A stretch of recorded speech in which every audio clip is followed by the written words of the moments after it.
warahmatullahi wabarakatuh. Waalaikumsalam warahmatullahi wabarakatuh. Makan nasi kerupuknya opak, makan sambal lalatnya kemangi. Karena salamnya sudah dijawab dengan kompak, jadi saya nggak usah ngulangi. Innal hamdalillah nahmaduhu wa nasta'inuhu wa nastahdihi wa nastansiruhu wa nastaghfiruhu wa nu'minu bihi wa natawakkalu 'alaihi wa na'udzu billahi min shururi anfusina wa sayyiati a'malina. May yahdihillahu fala mudilla lahu wa may yudlilhu fala hadiya lahu. Asyhadu an la ilaha illallah wahdahu la syarika lahu wa asyhadu anna sayyidana wa nabiyyana Muhammadan 'abduhu wa rasuluhu alladzi la nabiyya ba'dahu. Allahumma salli ala sayyidina Muhammadin al-Fatih lima ughliq wal khatim lima sabaq nasiril haqqi bil haqq wal hadi ila siratikal mustaqim wa ala alihi wa ashabihi haqqa qadrihi wa miqdaril 'azim wa ala alihi wa ashabihi ajma'in amma ba'd. Faqad qala Allah ta'ala fi kitabihil aziz ba'da a'udzu billahi minasyaitonir rajim syahru ramadhan alladzi unzila fihi al-Qur'anu hudan lin-nas وبينات من الهدى والفرقان الآية.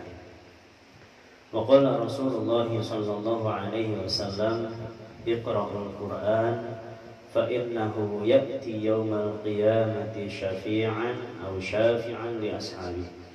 وكما قال رسول الله صلى الله عليه وسلم صدق الله العظيم وصدق رسوله النبي الحبيب الكريم ونحن على ذلك من الشاهدين والشاكرين والحمد لله رب العالمين.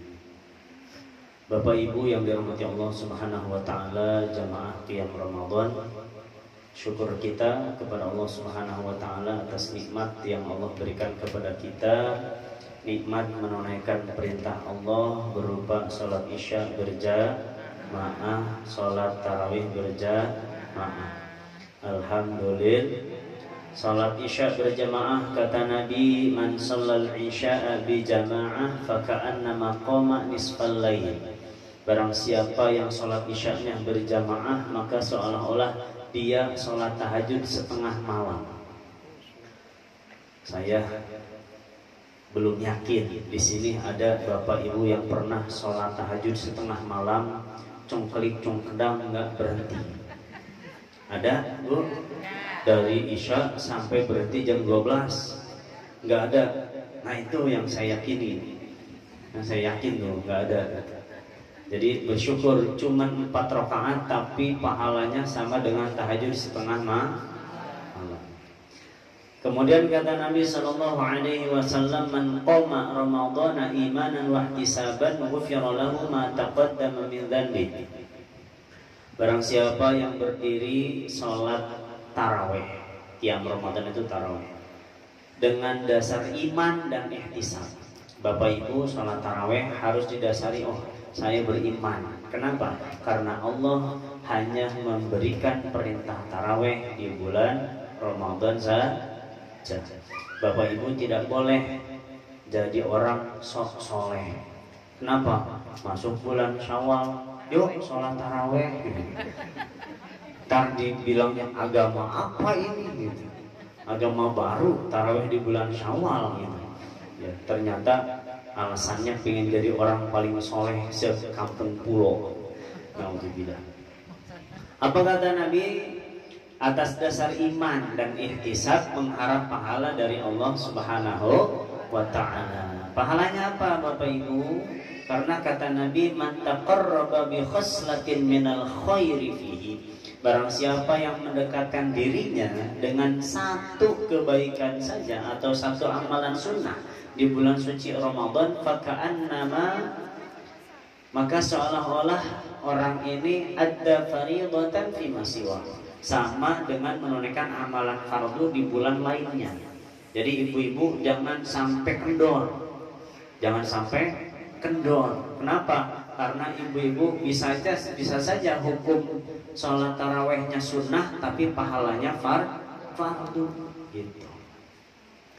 Kemudian apa yang kata Nabi? Ghufira lahu ma taqaddama min dhanbihi. Maka pasti karena pakai ghufiro. Ghufiro itu fi'il majhul.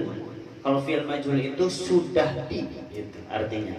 sudah diampuni dosa-dosanya yang telah lalu. Sekarang cung, siapa di sini Bapak Ibu yang tidak punya dosa? Cung, kalau ada yang ngacung berarti kepedean. Ya, kan terlalu pede. Pak Ustadz, saya dari mulai bangun tidur emang saya nggak kemana-mana. Kenapa? Bangun tidur diam aja di kasur sampai datang maghrib. Gitu. Emang itu kagak dosa? Dosa. Sholat duhur kemana? Kan di kasur terus. Sholat asar kemana? Di kasur terus. Kan gitu. Ya. Bahkan kata Nabi, hasanatul abrar sayyiatul muqarrabin. Bisa jadi lumrah buat orang biasa, tapi untuk orang yang dia dekat dengan Allah Subhanahu wa taala jadi dosa. Gitu. Ya. Makanya kalau di sini yang merasa dirinya ingin menjadi orang yang dekat dengan Allah, jadikan segala sesuatu itu spesial buat kita. Jangan sampai misal nih Bapak Ibu ya, yang sepele saja. Saya mengaku bahwa saya ini umat hamba Allah, umat Rasulullah. Kira-kira Ibu menjadi hamba Allah, Bapak-bapak menjadi umat Rasulullah, ini predikat baik atau biasa aja? Baik. Predikat baik. Kalau predikat baik berarti baik juga menurut Allah Subhanahu wa taala. Kalau menurut Allah Subhanahu wa taala baik, ini orang spesial di hadapan Allah Subhanahu wa taala. Sehingga jangankan yang haram, yang makruh tinggalin. Pak Ustadz, jengkol makruh, tinggalin kalau nggak enak. Kalau enak berarti Pak Ustadz hobi juga, insya Allah. Ya, tinggal habis makan istighfar. Ya, tapi tidak semakruh yang lain ya. Nah ini mungkin ada orang yang bisa melewati, ada orang yang tidak bisa melewati. Kalau Nabi, apa yang dimakruhkan kepada umat haram bagi Nabi. Apa yang disunahkan kepada umat wajib bagi Nabi, gitu. Ya, karena beda makomnya Nabi dengan umat, kan seperti itu. Bapak Ibu yang dirahmati Allah Subhanahu wa taala, alhamdulillah hari ini kita sudah melewati puasa kita hari keberapa? Ke-9. Ibu-ibu ini pintar ngitung amal baik, dosa lupa. Ya, benar nggak? Iya. Pasti dihitung. Tadi infak berapa? Alhamdulillah 10.000. Pas ditanya, kemarin bikin dosa apa? Apa ya? Kayaknya nggak bikin dosa. Ya, dosa mah dilupain, kebaikan dihitung. Itu namanya umat akhir zaman. Ya Bu, nggak apa-apa lah. Yang mudah-mudahan Allah terima semua pengorbanan kita. Amin. Karena hari ini sudah masuk hari ke-9, saya bawain pantun buat Bapak Ibu. Boleh nggak Bu? Boleh. Jalan-jalan ke pasar Kenari, Beli keran dong. tak lupa membeli kurma. Alhamdulillah tak terasa puasa kita sudah 9 hari, berarti sisanya masih lama. Ya Bu, kan 11 berapa lagi? 21 hari lagi, masih lama. Jangan terlalu senang, alhamdulillah udah 9. Mending kalau habis 9 besok lebaran gitu. Kayak Islam KTP.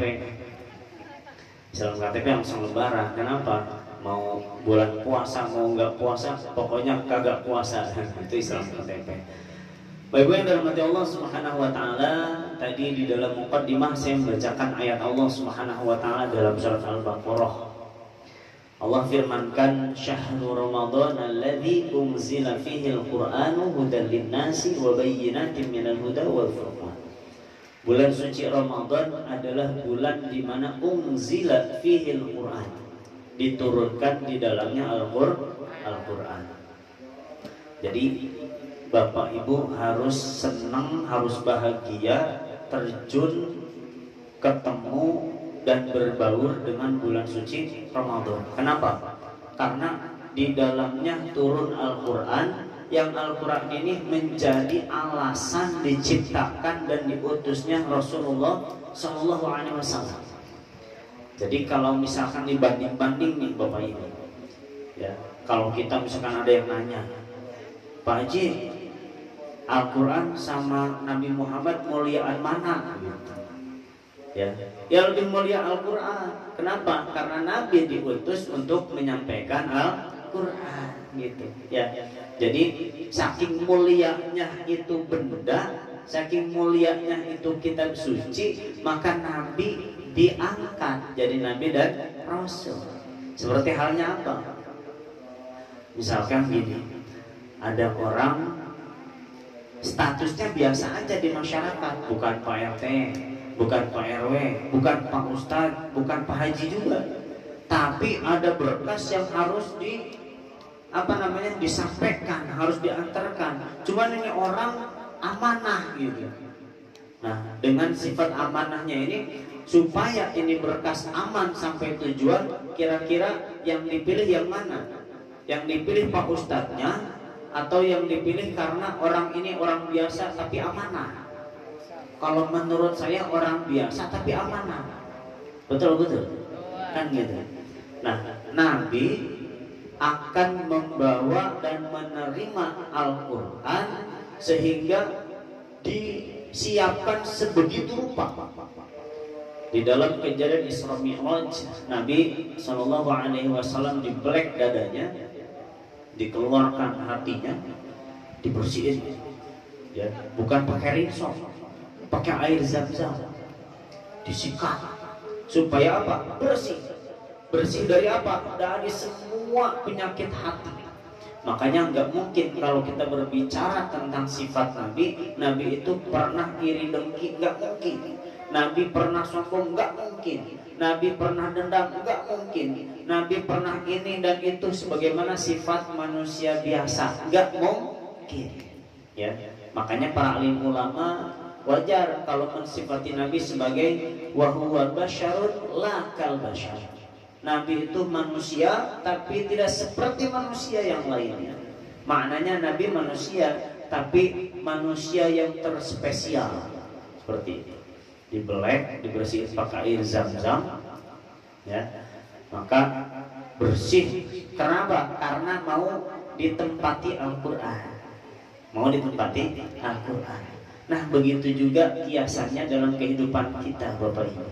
Kalau kita ingin menerima kebaikan, menerima hidayah, menerima petunjuk Al-Quran, bersihin dulu hati kita. Gak boleh hati kita misalkan masih ada kebencian kepada seseorang muslim, masih ada sifat dendam kepada sesama muslim, gak cinta kepada Nabi, kepada sahabat dan orang-orang soleh, mau menerima Al-Quran. Kenapa? Jangankan kita paksain masuk itu Al-Quran, Al-Qurannya akan mental duluan. Na'udzubillah min dzalik. Bapak Ibu yang dirahmati Allah Subhanahu wa taala, karena di bulan ini bulan diturunkannya Al-Quran, maka Nabi SAW punya kegiatan rutin bersama malaikat Jibril. Ngapain? Murojaah hafalan. Jibril datang, "Hei Muhammad, bulan Ramadan ini bani murojaah mual." Ya, ditanya, murojaah itu masa kagak? Komitmen, konsisten, istiqomah gitu. Ya, itu Nabi. Kalau kita murojaah mager, mager. Ya, udah bahasa mager anak muda. Ya, ngantuk, lemas. Ya, alasan kita tuh semuanya. Ya. Nah, Bapak Ibu dirahmati Allah Subhanahu wa taala, ayat pertama yang turun kepada Nabi bunyinya apa, Bu? Masih ingat nggak? Iqra.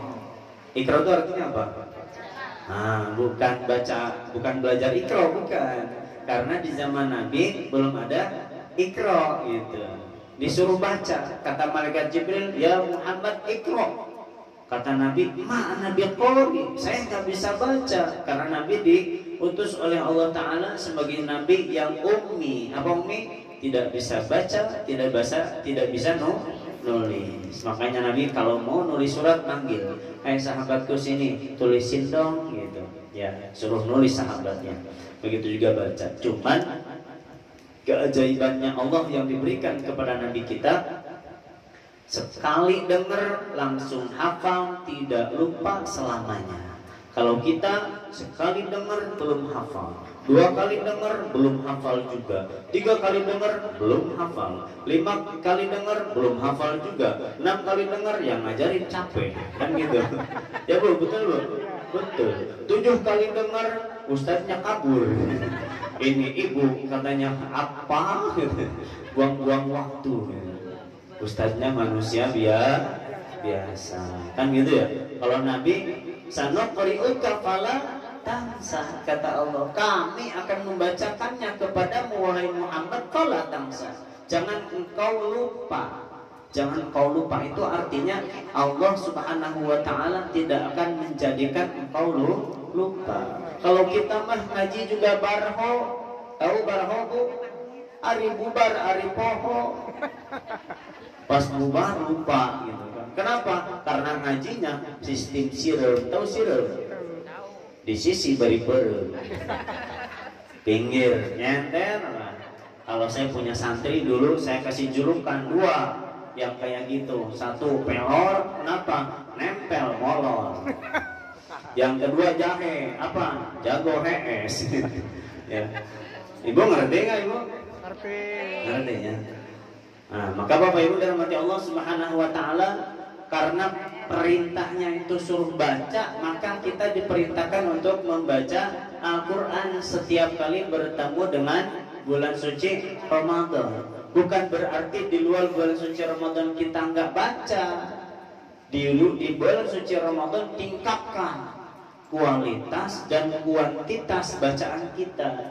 Imam Syafi'i, Imam Abu Hanifah ketika masuk bulan suci Ramadan hatamannya berapa kali Bu? Ada yang tahu? Sekali Pak Ustaz. Itu mah kita.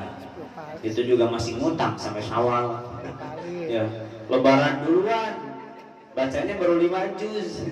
Kenapa? Karena 1 kali tadarus cuma selembar gitu. Gimana mau hatam? Ya. Imam Syafi'i dan Imam Abu Hanifah hatamnya 60 kali. Siang hari sekali, malam hari sekali. Bahkan itu di luar bacaan taraweh. Tadi tarawehnya panjang apa panjang? Pendek. Semangat. Insya Allah ya. Sekali lagi saya imamin, saya panjangin. Siap Bu? Siap. Padahal tadi kayaknya agak panjang gitu ya. Tapi subhanallah saya lihat semangat Pak Haji, Pak Yusuf, semua ibu-ibu di sini. Mau sih panjang, lebih panjang lagi. Iya. Masya Allah. Saya takutnya soak gitu. Ya, takutnya kepanjangan. Tahu-tahu Sarasim lebih panjang, saya lebih panjangin lagi. Biar terlatih kan gitu ya. Biar sehat. Iya, biar sehat gitu. Biar betah juga sama Al-Qur'an. Nah, maka Bapak Ibu dirahmati Allah Subhanahu wa taala, ini para orang-orang soleh ketika menyambut bulan suci Ramadan ditingkatin kuantitasnya.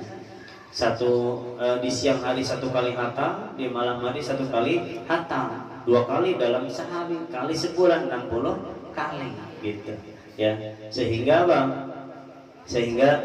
kita ini masuk dalam hadis Nabi Shallallahu Alaihi Wasallam, sebaik-baiknya dalam membaca Al-Quran itu adalah al-hillul murtahil. Apa hillul murtahil? Al-hillul selesai, murtahil jalan. Setelah selesai lanjut, selesai lanjut, selesai lanjut gitu ya. Kita mah belum selesai diam, belum selesai berhenti gitu. Nauzubillah min dzalik. Pak Ustadz, kalau saya ngaji Al-Qurannya diejah gitu, ya nggak masalah. Ya, dulu saya juga belajar waktu masih kecil diejah.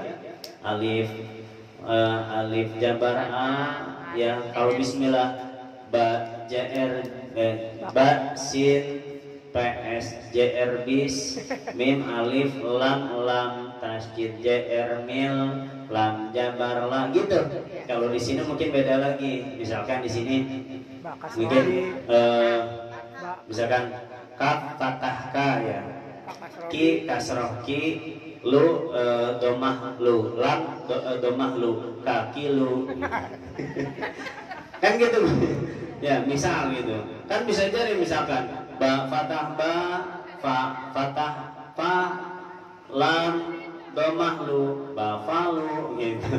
Ya, intinya belajar ngeja. Nggak apa-apa walaupun dieja. Ya, Pak Ustadz, saya kalau baca 1 juz aja 5 jam belum kelar-kelar gitu. Selang-seling, Bu. Ya, selang-seling. Saya pernah ngasih tips supaya enggak capek dan supaya enggak apa ya bahasanya itu kayak ibarat orang dikasih nasi 1 bakul disuruh ngabisin 1 waktu, kira-kira mungkin apa enggak? Enggak mungkin.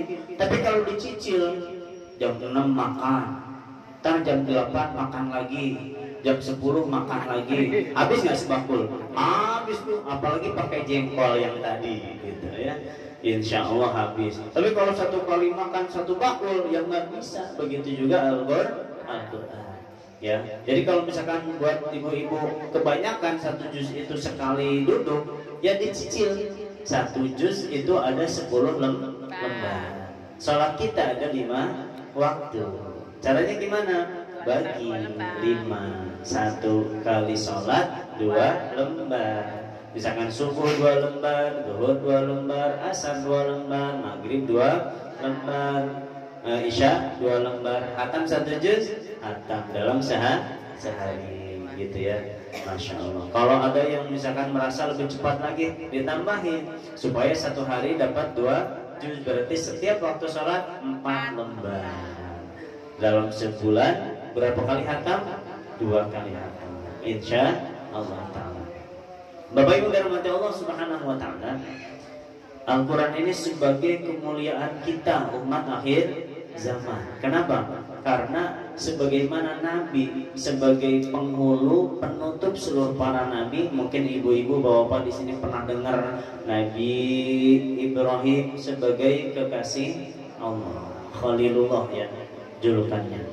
Kemudian Nabi Musa sebagai Kalimullah, kan gitu ya? Salah satu kelebihannya.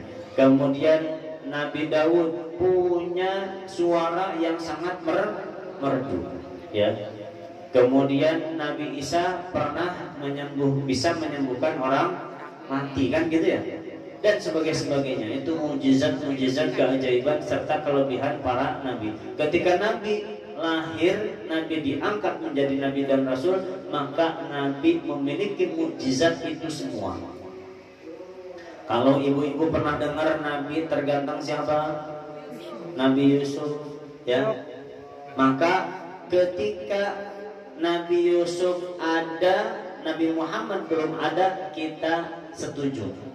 Tapi ketika Nabi Muhammad sudah ada, Nabi Muhammad orang yang paling ganteng dari seluruh para nabi dan rasul.